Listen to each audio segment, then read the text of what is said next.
Elle venait à l'Accademia pour une seule toile, la présentation de la Vierge au temple du Titien, devant laquelle ils avaient passé de longs instants en quête de quelques mystères dans les détails qui auraient jusque-là échappé aux experts les plus avertis. Ils avaient ri comme des gamins, ce qui avait choqué le vieux gardien que Thomas s'était empressé de rassurer. Pour amusante qu'elle fût, la présentation par son guide n'en avait pas moins été extrêmement érudite. Tout semblait l'intéresser, il paraissait tout connaître. Ce qui aurait cependant fait fuir un homme instruit et attentif aux règles du savoir était ce qui avait fasciné Candice. Il était impossible de distinguer dans la verve de Thomas ce qui relevait de l'érudition ou de son imagination.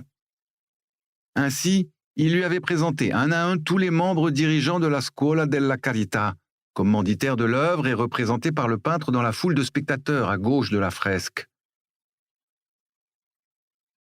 La mendiante porteuse de l'enfant à moitié nu, tandis qu'un fils plus âgé tend la main vers le patricien ému qui dénoue sa bourse sur la gauche du tableau, symbolisait quant à elle la condition de l'artiste obligé de mendier auprès des puissants pour vivre.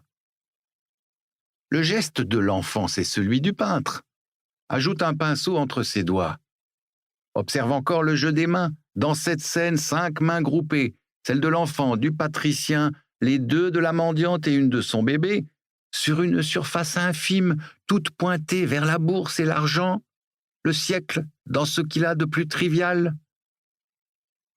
La main du riche donne, mais elle est fermée, et à l'opposé, répartie sur plus de la moitié de l'œuvre, les 5 mains de la grâce, de l'inspiration, de la spiritualité.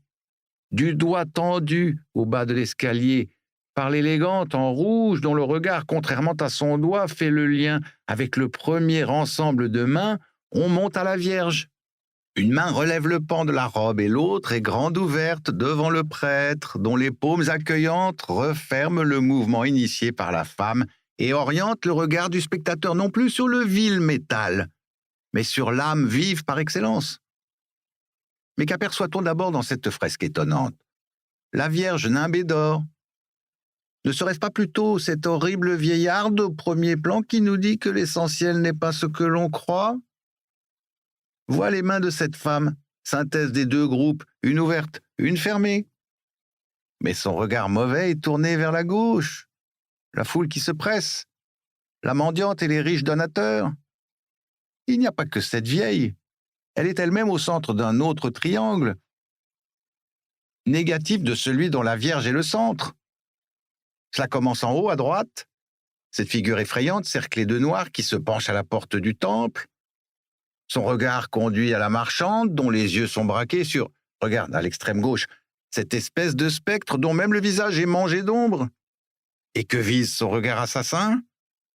Le gamin qui mendie et qui représente l'artiste? Devant le tableau, Candice frissonna.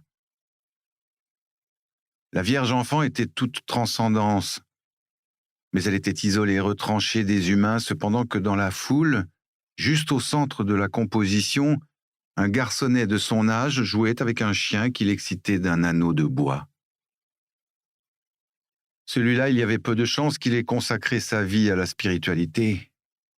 Et même les puissants et riches commanditaires au-dessus de la porte de gauche, dont la poutre supérieure rognait une partie de leurs jambes, se souciaient de la Vierge comme de leur premier obole, préoccupés par la présentation de leur profil le plus avantageux, ou fixaient les spectateurs droit dans les yeux comme pour leur signifier qu'ils avaient mis personnellement plus dans l'affaire que les autres. Thomas était-il intervenu dans la vie de Candice pour qu'elle pût loger dans des suites de palace? Seule comme la Vierge, soumise à l'argent comme le gamin mendiant? Entre ces 2 enfants, l'insoucieux au chien, à côté des notables composant un autre groupe de 5 mains dont la particularité, la voix de Thomas toujours dans son oreille, était de pointer dans toutes les directions sans en privilégier aucune, opportuniste en même temps que vaine par la courbe qu'elle traçait, de la première, le poing fermé de celui qui scrutait les visiteurs, à la dernière, du vieil homme, sur l'épaule d'une vieille femme, base d'un cercle de vanité ou d'une échappée vers la boule plantée à l'extrémité d'un obélisque pyramidal. ouvrage prétentieux et inutile s'il en fut.